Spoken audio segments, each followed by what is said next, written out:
जिस मसले के कारण राजस्थान में आपने सत्ता पाई है, आपने सियासन पाया है, उस मसले को आप भूलो मत।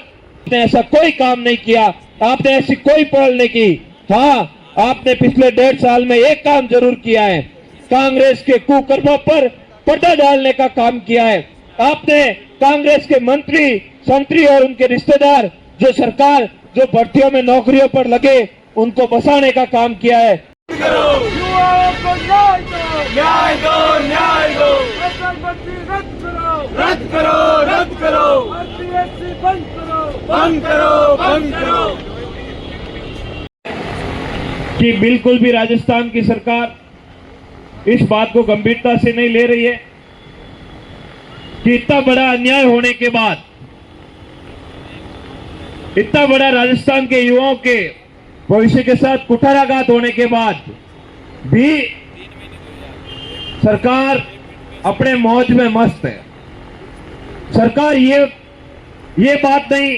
सरकार को ये बात नहीं भूलनी चाहिए कि जिस मुद्दे के कारण, जिस मसले के कारण राजस्थान में आपने सत्ता पाई है, आपने सियासन पाया है, उस मसले को आप भूलो मत। अगर भूल गए तो ये युवा, ये किसान के बेटे, यही नौजवान आपकी वापस दिशा चेंज कर देंगे।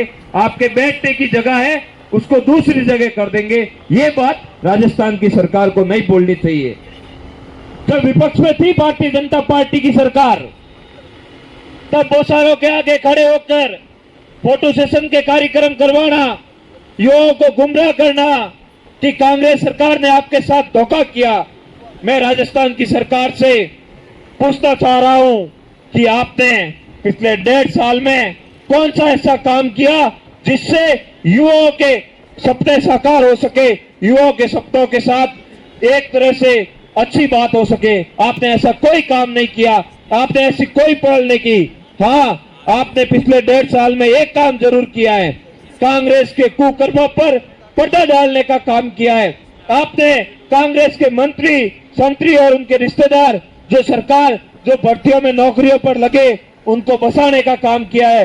आप तो बोल रहे थे कि हम बड़े बड़े मगरमच्छ पकड़ेंगे, मुझे तो आप मगरमच्छों के साथ बैठे हुए नजर आ रहे हो। मगरमच्छों को पकड़ने का काम नहीं कर रहे हो, उनको बसाने का काम कर रहे हो।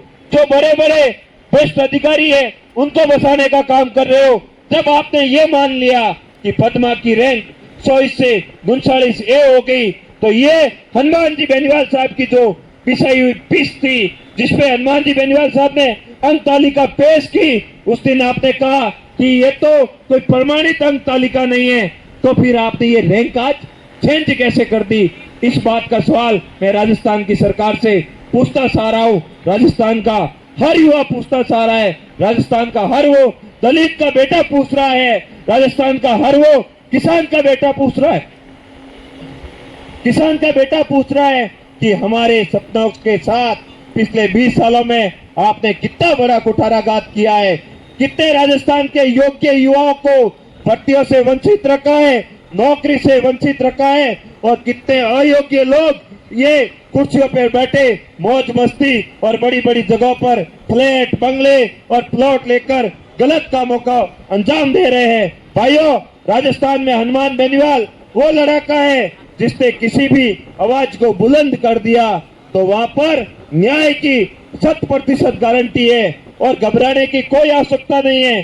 कई जगहों पर मैं बात सुन रहा हूँ कि जगह जगह पर युवाओं पर दबाव बनाया जा रहा है कि आपको इस आंदोलन में नहीं जाना है। भाइयों, ये आंदोलन हमारा नहीं है, राष्ट्रीय लोकतांत्रिक पार्टी का नहीं है, ये आपके आने वाले भविष्य को निर्धारित करने का आंदोलन है।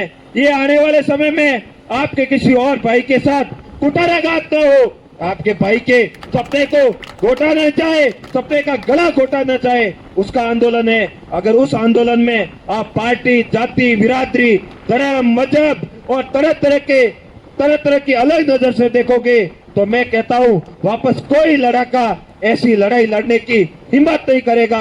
उस लड़ाके को पता होगा कि मैं लड़के भी क्या हासिल कर लूंगा। यहाँ के लोग तो जातियों में बटे हुए, धर्म में बटे हुए और तरह तरह के अलग अलग संगठनों में बटे हुए हमारी बात को सुनेंगे नहीं और फिर हमें ओहदे मुंह खानी पड़ेगी। इसलिए ये लड़ाई न्याय की लड़ाई है, ये लड़ाई आपके हक की लड़ाई है, ये लड़ाई आपके सपनों की लड़ाई है।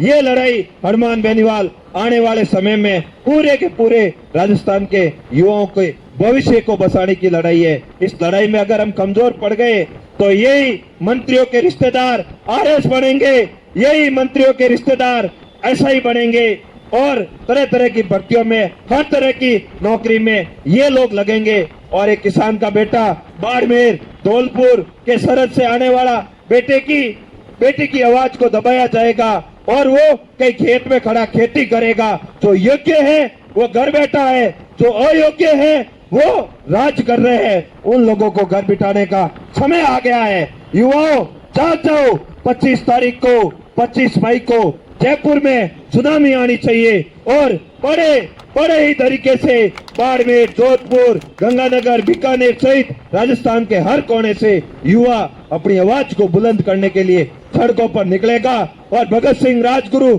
सुखदेव सहित क्रांतिकारी योद्धाओं की भूमिका में आने वाले समय में अपने भाइयों की आजादी की लड़ाई को लड़ने के लिए मजबूती से सड़कों पर संघर्ष करके छुड़ी हुई सरकार को बताएगा कि राजस्थान का युवा का जमीर जिंदा है, स्वाभिमान जिंदा है, उनके अंदर क्रांति की भभक, क्रांति की आवाज आज भी जिंदा है, जो हनुमान बेनीवाल साहब के साथ मिलकर न्याय की लड़ाई लड़ने के लिए जयपुर की सड़कों पर आए हैं। और भजन लाल सरकार को घुटनों पर लाकर ये संदेश देंगे कि आने वाले समय में हम कभी भी भ्रष्टाचार नाम की चीज राजस्थान में बर्दाश्त नहीं करेंगे। ये हमें तय करना है, ये युवाओं को तय करना है। मैं निवेदन करता हूं कि ज्यादा से ज्यादा संख्या में 25 तारीख को जयपुर पधार कर अपनी आवाज को बुलंद करें। ये लड़ाई हमें स्वयं को लड़नी है, लड़ने के लिए कोई बाहर से नहीं आएगा। बहुत बहुत धन्यवाद आप सबको।